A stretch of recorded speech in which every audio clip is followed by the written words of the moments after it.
Hi there, I'm Michelle Wilson, a certified life coach, author, and speaker from Sydney, Nova Scotia. At some point or another in our life, we get a curveball thrown our way, and chances are maybe you're going through something like that right now. Maybe it's a relationship that's struggling, maybe it's work, family, grief, disappointment, uncertainty, or change you didn't ask for. Maybe you can't even quite put your finger on what it is. You just know that you're feeling overwhelmed, frustrated, angry, sad, anxious, or simply maybe just plain old exhausted. And if that's where you are, I want you to know something right from the beginning. You don't have to have everything figured out today. When we're in a difficult season, emotions can run high. I've been there. We can say things we don't mean, make decisions we regret later, or simply feel like we're being carried along by everything that's happening around us. Feel familiar? I've been there. I know what it's like to feel like you're in the eye of a storm. And today I want to share a few simple tools that have helped me move from chaos toward calm and peace. We're going to talk about 3 simple steps to get you through that challenging time. So these are the 3 steps: pause, process, and proceed. These aren't about pretending everything is okay, because this is not something we can really fake. It's about learning to stay grounded when everything around you feels anything but grounded. So let's get into it. One of my previous jobs in my life introduced me to some pretty stressful situations. I had to work with many different people who had all different perspectives, personalities, expectations, and ways of handling things. If something frustrated me or made me feel threatened or angry, I had a tendency to sometimes let my emotions get the better of me. And I would react. And looking back, there were definitely times when I wasn't proud of how I responded. And the interesting thing was that it wasn't even just the negative emotions that would sometimes take over me. I could have an incredibly stressful day, and then something amazing would happen, and suddenly I was excited and proud and energized. Sometimes all of those emotions would happen in the same day or even within the same few hours. It was exhausting. When I didn't have control over my emotions, I did not feel at peace or at ease, and I was tired.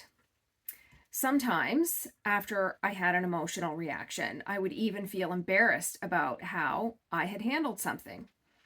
It affected my relationships with my family, and I'm sure it affected my relationships with people at work and in other areas of my life.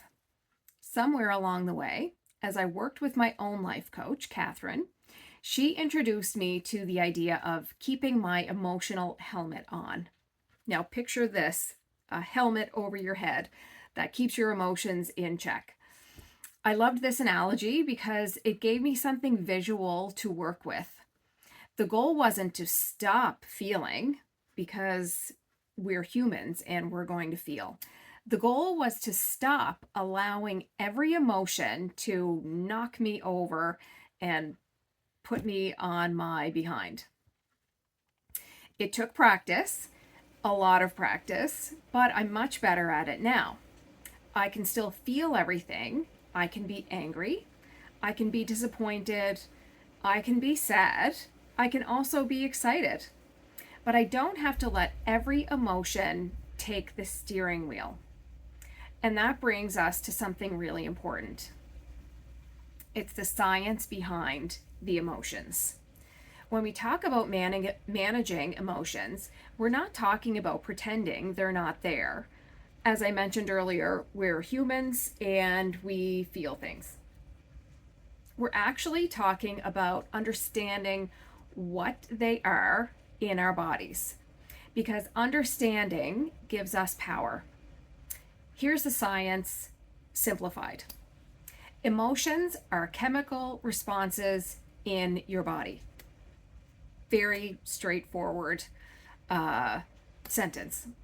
When your brain perceives a situation or even a thought, we don't even have to be in the emotional state to generate that physiological response or that feeling that we get in our body. It sends a signal that can trigger physical sensations. So if you've ever thought about a stressful situation, so if you had to get up and speak in front of a crowd, even just thinking about it might give you butterflies in your stomach or weak knees or whatever your experience might be. Maybe your chest gets tight, your jaw clenches, your heart starts beating faster, your stomach feels unsettled. As I mentioned, your legs might feel weak. That's your body reacting before you've even had time to logically think through what's happening. And emotions are meant to protect us. Our emotional system evolved to detect threats. Think of cavemen. The problem is that it doesn't always know the difference between an actual threat, think of cavemen running away from a bear or something, and something that simply feels threatening. Your brain can react to a difficult conversation, a text message, a stressful email, or a thought about something that happened yesterday in much the same way it reacts to danger, physical, actual danger. That's why we can sometimes react quickly and then think, why did I do that? Have you ever had that situation? I know I have. Because your emotional brain got there before your logical brain had a chance to catch up. And here's the really important part. Noticing and naming what you're feeling can help disrupt that cycle. When you pause and say, I'm feeling overwhelmed right now, you're creating space between the emotion and your reaction. You're no longer just reacting, you're beginning to choose. There's a phrase that I love: if you can name it, you can tame it. And emotions are information, they are data, but they are not necessarily truth. And they don't have to determine what you do next. And that's where the rubber hits the road. Emotions are natural, but they aren't always truthful. And they aren't always helpful. So the goal isn't to suppress them. The goal is to learn how to process them and respond intentionally. So this is with a little bit of thought behind it. And here's something else I think is really important. We are not responsible for other people's emotions and reactions. So I'm going to say that one again. We, or you, are not responsible for other people's emotions or reactions. Everyone is responding to life through their own experiences, their own history, their own beliefs, and their own learned reactions to stressful or great situations. We can't control that or them, can we? But we are responsible for our own emotions and our own reactions. That's where we can take control. And when we accept that and become more aware of what's happening inside of us, we start to take our power back. You can't always control your situation. In fact, most times we can't really control what's happening around us. You can't always control what someone else says or does. And you can't always control the outcome. But you can learn to control your response. The key word there is learn. This is not something that just happens overnight or by accident. So this is where your power lives. And that's what we're talking about today. So here are the 3 tools again.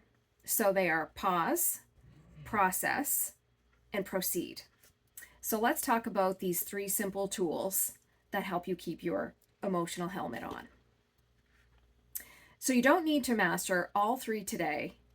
You can just start with 1. Number 1 is the power of the pause. Think about a situation where you can feel your emotions starting to rise. Maybe someone says something that triggers you. Maybe you get an email that makes your blood boil. Maybe you're having a difficult conversation, or you have to have a difficult conversation. Maybe you're sitting alone and thinking about something that's happened, and you can feel yourself spiraling. This is the moment to pause. Don't react yet. Take a breath. If you can, put your hand on your heart. Take a deep breath in through your nose for 4 seconds, then hold for 4 seconds, and then slowly exhale through your mouth for 4 seconds again, if this is possible. So if you can do that and you can repeat it, you can bring your reaction and your heart rate back down. Repeat this as necessary. Sometimes if you might only have the chance to take one short breath, even if your pause is just a couple seconds, it helps you reset. Sometimes you need to pause for an hour. Sometimes you need to sleep on it. And that's okay. If it helps you form a more intelligent reaction to things, then it's totally worth it. So if you need to respond to someone, but you're not in the right emotional place, you can simply say, I want to think about this before I respond. I'll get back to you. And maybe that's, I'll get back to you tomorrow, in 10 minutes, or whatever is appropriate in your situation. So I want to say one thing that's really important. This is not weakness. This is actually emotional strength. And this is you taking charge and taking control. And during that pause, I want you to think about something I like to call the future me rule. So you can ask yourself, what will future me wish I had done in this moment? So it's skipping forward to tomorrow or next week or next year and saying, am I proud of how I'm reacting in this moment right now? So not so much what do I want to do right now, but what will the version of me 6 months from now be glad or proud that I did? That one question can change the direction of a conversation because the pause gives you something incredibly valuable, and that is choice. So you're no longer being controlled by the moment. You're taking control of your response. So that takes us to part 2. So, or tool number 2. So you've paused so you can collect yourself, collect your thoughts, and now you're going to process. Once you've paused, you don't need to bury that emotion. This is really important. We're not trying to shove it down and pretend we're fine. We're going to process it. So I use 4 simple steps for this. 4 steps. So number 1, feel it, then name it, then separate from it, deflate it. These are really important steps. So, like I mentioned, we are humans and we feel emotions. So while you're in that pause, notice what's happening in your body. Pay attention to it. Where are you feeling it? Is your stomach upset? Is your chest tight? Are your shoulders tense? Maybe you just have to let your shoulders down a little bit. Are your hands clenched? Do you feel dizzy? That's one that I have felt before for sure. Are your legs weak? Just kind of notice if you can quickly take an audit of your body and how you are feeling. You'll once you start doing this, you'll notice it right away. So I don't want you to feel like you need to fix this. You don't need to judge it. It's not going to help. Just notice what is happening inside your body. So then we can name it. So, what are you actually feeling? Is it anger? Is it frustration? Is it annoyance, agitation, sadness, stress, fear, disappointment, overwhelm? It could be so many different emotions that we're trying to process. Sometimes we use one big word like I'm upset when there are actually several emotions underneath it. And naming the emotion helps you understand what's really going on.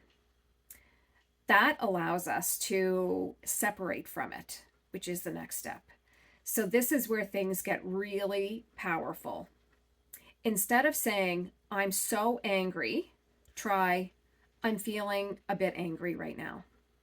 Instead of, I'm falling apart, try saying, I'm having a tough day today.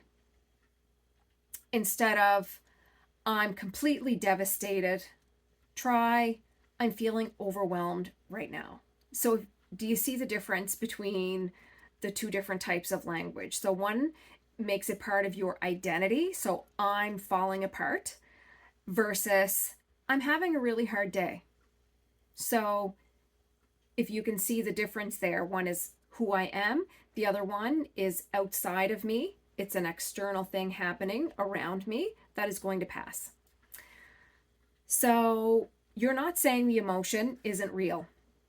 You're simply separating who you are from what you're feeling. You are not your anger. You are not your anxiety. You are not your disappointment. You're a person feeling an emotion, and that is totally normal. Also, emotions change. Like I mentioned earlier, you can go from having a really low time in your morning to the afternoon getting fantastic news and, being very excited. So, emotions change all the time.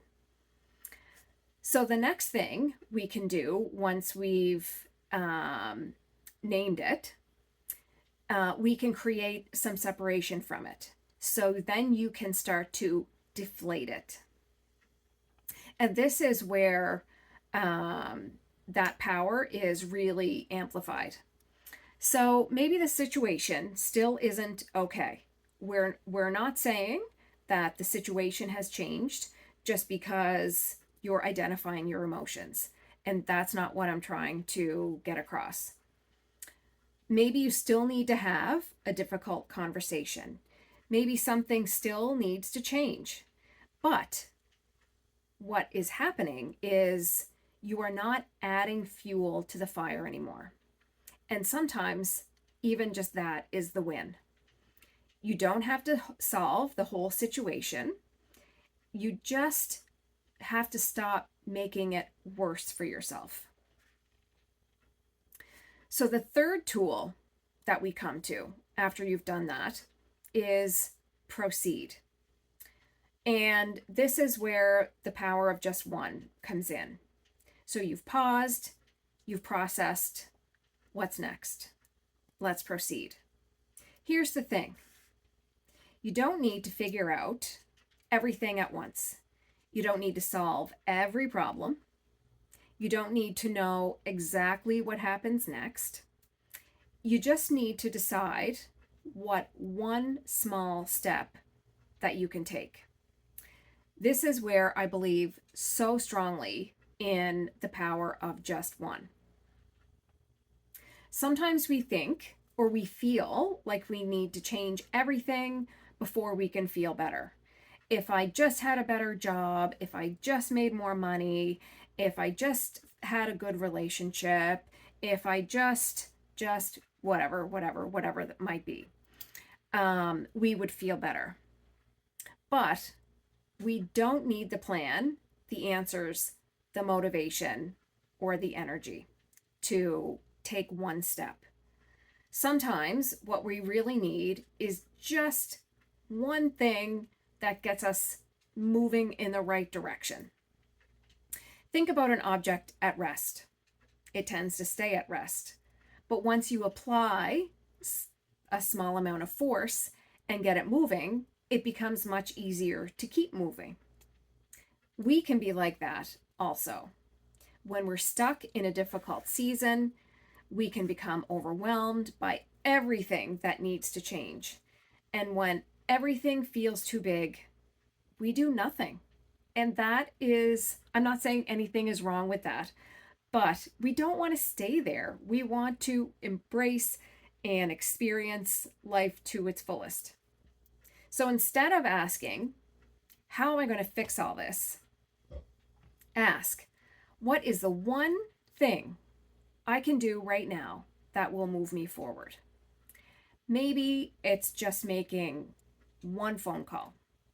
Maybe it's taking a short walk around your block. Maybe it's just around the circle in your house. Maybe it's having one honest conversation. Maybe it's setting one boundary. Maybe it's just asking for help once. Maybe it's getting out of bed, taking a shower when that's all you have in you today. Maybe it's simply deciding, today I am not going to make a permanent decision based on a temporary emotion. You don't need to know the next 10 steps. And this is the best part about the power of just one. You just need one thing that gets you moving. And sometimes that one thing becomes something you do again tomorrow. And that's okay too. That's even better. Because the power is not in doing more. The power is in doing the one thing that moves you forward. So then you can ask yourself, what is the one thing I can do today that will move me forward? It doesn't have to fix everything. It doesn't have to be perfect. It just has to get you moving. Because sometimes one decision, one conversation, one action, just one moment of courage is enough to break that inertia. And once you're moving, you can figure out the next thing. And that is the best part. That's the power of just one. Maybe that one thing is simply deciding, today I'm not going to make a permanent decision based on a temporary emotion. One small step, that's enough. And here's something else I want you to think about. Practice before the storm. So if you know something might be coming your way, something that you're nervous about, maybe someone is not well, a conversation you need to have, whatever that might be, you can practice these steps that I shared before that happens. So we don't need to wait until we're in the middle of an emotional storm to learn how to stay calm. Maybe not the best time to start learning. We can practice when things are relatively calm. Imagine the situations that tend to trigger you. And just by imagining them, you can kind of recreate some of the emotional responses. Think about what happens in your body. Practice that pause. Practice the breathing. Practice your words. Practice your response. Just like an athlete practices before game day, we can practice our emotional responses before we're under pressure. It might feel silly at first, but do it anyway. Because the more you practice when you're calm, the easier it becomes to access these tools when you're not calm. So here's a few ideas. A daily 2-minute grounding ritual. Choosing one calm phrase that you can repeat when you feel yourself getting triggered. Maybe it's a mantra of yours that you make up. Taking a reset walk. Again, it might be around your block. It might be around your kitchen. It might be wherever, your favorite place. It could also be having an anchor object that reminds you to slow down. Maybe it's a paperclip in your pocket or I don't know, a heart rock that you found or whatever that might be. Another one is writing down your future me rule somewhere you can see it. Another one, practicing one difficult conversation before you actually have it. So you don't have to do all of these, and maybe you can make up your own. My advice is to just choose one and practice that. So let's put it all together. When life gets hard, remember the pause. Give yourself space before you react. Then process. Feel the emotion, name it, separate from it, deflate it. Then you can proceed. Don't try to solve everything. Don't try to solve your entire life all at once. Just take one intentional step forward. You are not responsible for controlling everyone else. You're not responsible for making everyone happy. You are not responsible for controlling the outcome. But you are responsible for how you show up. And that really matters, especially if you have children watching you. One of the greatest things we can teach people we love is that emotions don't have to control us. What a great example to set for our kids. I wish I had learned these techniques longer ago than I did. We can be angry without becoming cruel. We can be hurt without hurting someone else. We can be disappointed without giving up. We can protect ourselves without losing our dignity. We can walk away from a difficult situation without needing to win the argument. I might have to whisper when I say that one. That's where the strength is, not in perfection, strength. I also want you to remember that you don't have to wait until you're completely overwhelmed to start taking care of yourself. Be proactive. Build your emotional strength before the next storm comes. Ask yourself, what's one small thing I can do every day to become a little more grounded, resilient, and intentional? Just one. Because you don't need to change everything at once. You just need to start somewhere, and maybe that starts today. In fact, I challenge you to start today. So, if you're going through a hard season right now, I want you to hear this. You don't have to have it all figured out. You don't have to know exactly what happens next. You don't have to feel strong inside every single day. You just need to keep taking the next right step. And when the emotions get big, remember, pause, process, proceed. Put your emotional helmet on. Give yourself permission to feel what you're feeling without allowing that feeling to decide what you do next. And then ask yourself, what is one small thing I can do today? That one small step may not change everything today, but it can change something. And sometimes changing something is exactly where we begin. If this video resonated with you, I'd love for you to subscribe to my channel and share it with someone who might need to hear this today. If you're curious about working with me one-on-one, you can find more information about coaching in the links below. I'm Michelle Wilson, and I believe that one intentional choice can be the beginning of extraordinary change. You don't have to do it all at once.